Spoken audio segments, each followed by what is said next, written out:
Welcome, ladies and gentlemen, to the Fan Appreciation May-rathon here on Reaction and Review. We continue this week with a movie from 2008 that's totally not trying to rip off of Iron Man. I swear to God it's not. And if you honestly believe that, then you're probably gullible enough to believe anything. Yes, tonight's movie came out in 2008 and it is called Metal Man. Oh, how creative. I'm actually looking at the shots on the back here, and I see that, and you can kind of make it out here on the cover that Metal Man even shares Iron Man's yellow and red armor color layout. I don't know how blatant this is going to be. I don't even know if this thing's going to be watchable. Really, I'm kind of curious, and now it's time for me to shut up and find out, alright? So, without further ado, it's time to kick back, relax, and check out Metal Man. Oh my God, the sound mix in this movie is almost as bad as the mix in fucking Birdemic. That is not a good way to start off things, guys. However, though, the acting is just a hair better than what was in Birdemic, so I guess that's kind of a positive.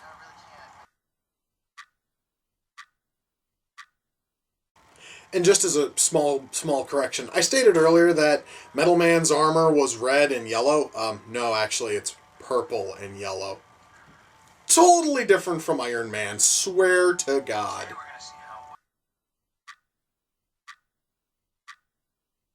I swear to God, this is some of the worst acting I have ever seen, guys. Oh, and now we get to see a fight scene. This is somehow even worse than the fucking acting. I didn't even think that would be possible. Wait a second. So if they just found out that the helmet that they've been looking at is a decoy helmet, then why the hell does the helmet have nanobots which give you enhanced strength and other such abilities? You would think a decoy helmet would just not have any features of the actual super-powered mega helmet that this whole movie's focused around. Why in the good name of God would a decoy helmet have any features at all? Did the writers even contemplate that for even a second before writing something this absolutely retarded? I don't think so. You know, guys, you would really think that the fight scenes in this movie would get at least a little bit better as the film goes on. But no, somehow they've gotten worse. I don't know how in the hell your fight scenes go from pretty bad to complete shit. But yeah, this is some of the worst fight choreography I've ever seen in any movie, and it's getting a little bit depressing. Good God, this sucks. So wait a second. So, quote-unquote, full stealth can still be seen with night vision goggles? Then it's not full fucking stealth then, is it? God damn it. I hate the people who wrote this, and I hope all of them die slow, painful deaths for writing something this absolutely retarded. Oh, God, you have no idea how much this hurts, guys.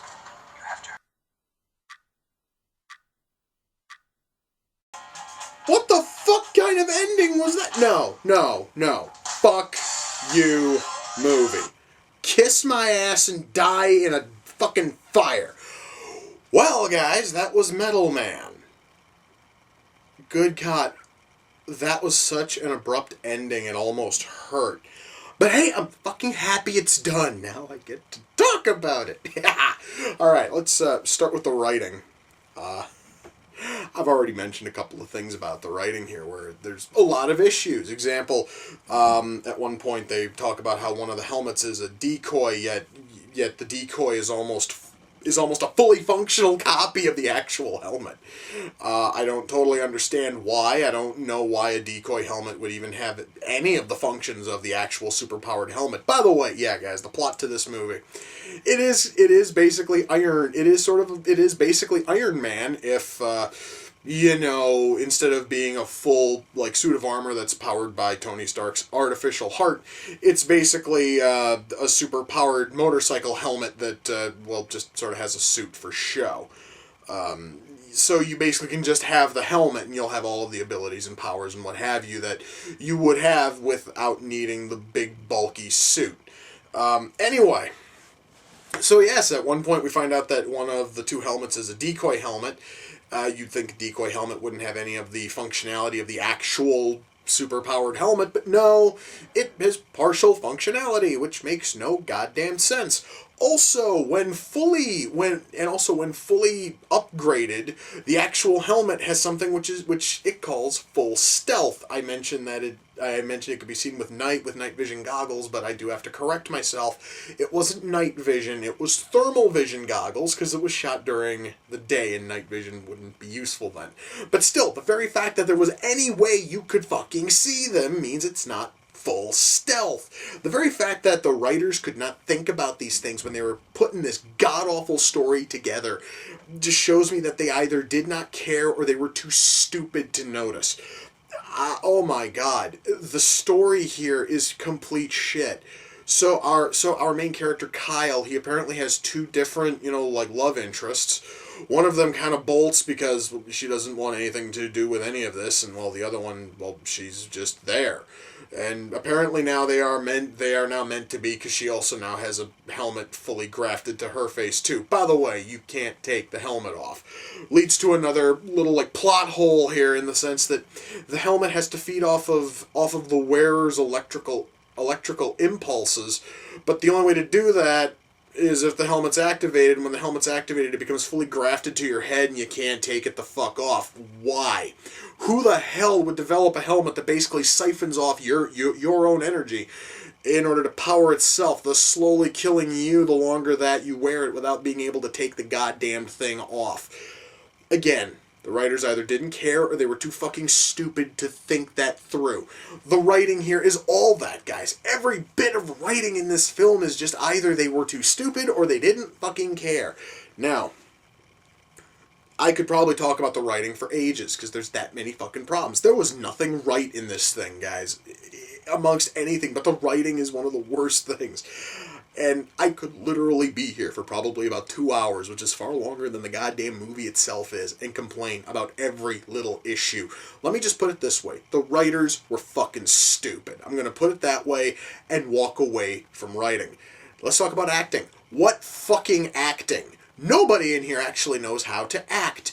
Every actor has one of two modes. They either have incredibly wooden, dead acting, lifeless acting, or overacting.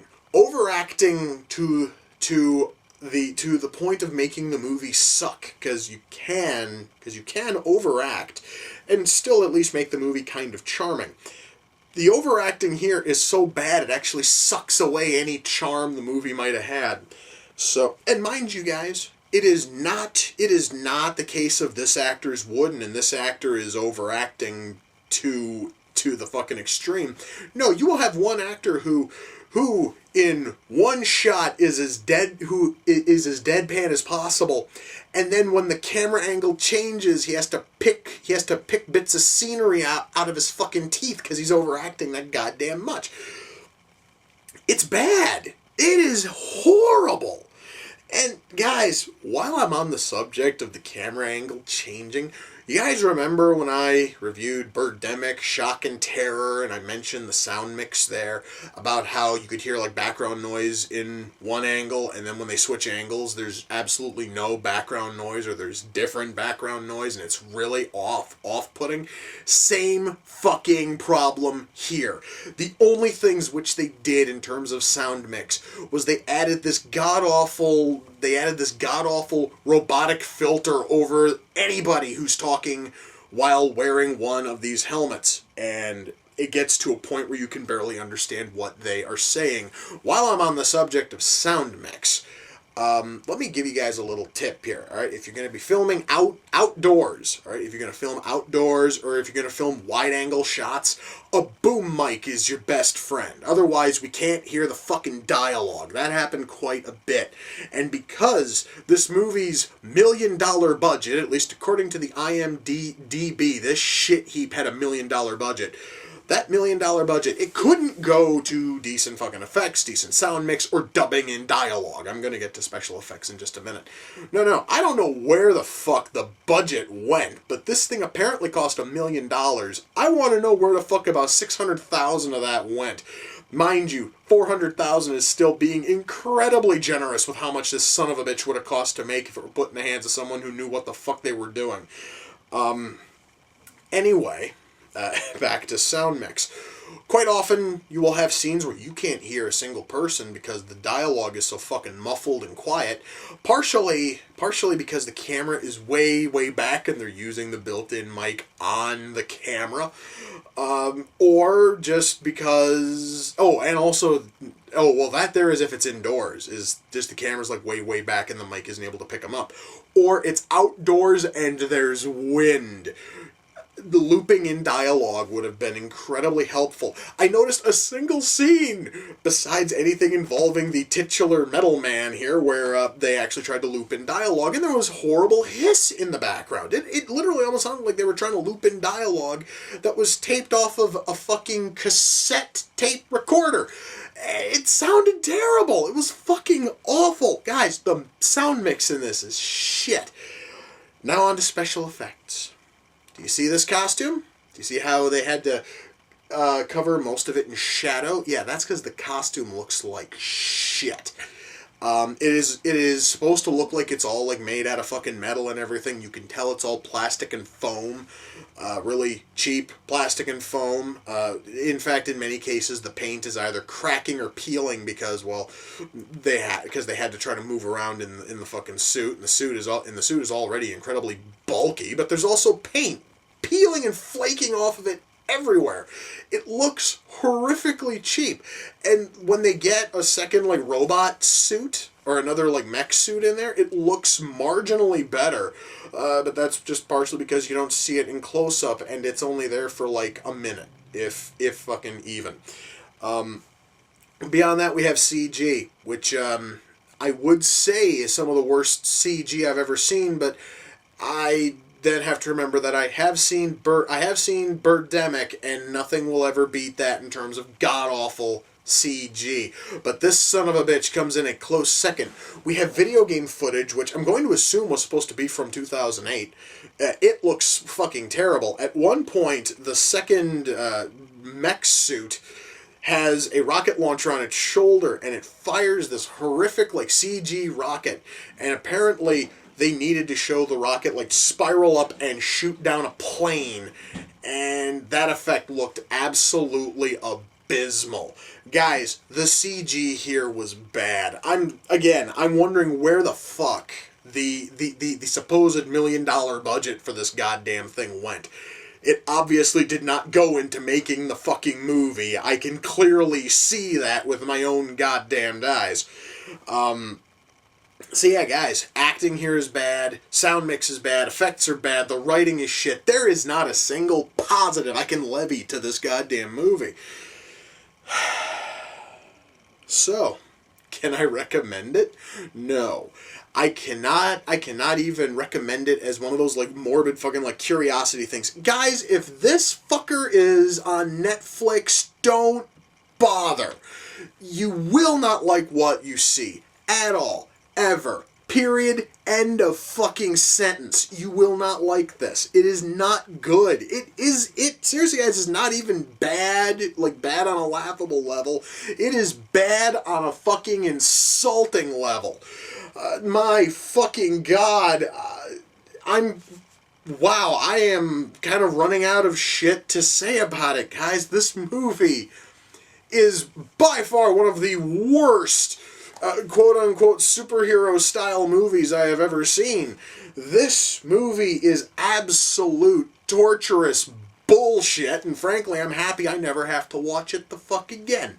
Now, Metal Man came off of the Amazon wish list. The person who sent it in is a friend of mine who has sent in quite a few movies for the series, Kari, and her YouTube channel is youtube.com/user/firefoxkari, and I will put a link to her channel in this video's description. And Kari, I would almost say thank you, because I almost always do thank people for sending in these things, but in this case, no, you are a horrible person, and you're gonna burn in hell for sending me something this terrible.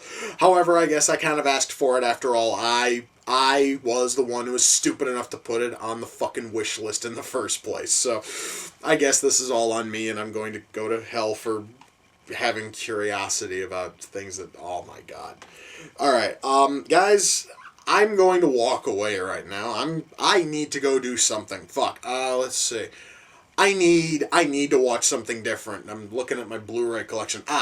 Spaceballs. I'm gonna go fucking watch Spaceballs. Why? I need something good. That's fucking why.